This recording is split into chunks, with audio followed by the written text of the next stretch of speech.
এবার আন্তর্জাতিক পুলিশ এবং তদন্তকারী সংস্থা নামে ভুয়ো থানা খুলে প্রতারণার অভিযোগে গ্রেপ্তার তৃণমূলের প্রাক্তন ব্লক সভাপতি বিভাস চন্দ্র অধিকারী সহ 6 জন।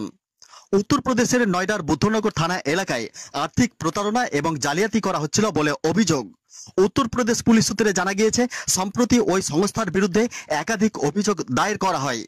অভিযোগের ভিত্তিতে বিভাসের অফিসে রবিবারের দিন অভিযান চালায় উত্তরপ্রদেশ পুলিশ।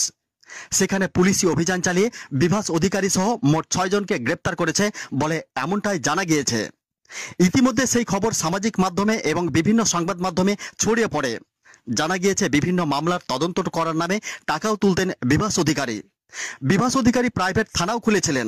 সেই বিভাসের থানায় তল্লাশি অভিযান চালিয়ে প্রচুর আন্তর্জাতিক স্বীকৃতি প্রাইভেট আইডি কার্ডও মিলেছে বলে জানা গিয়েছে।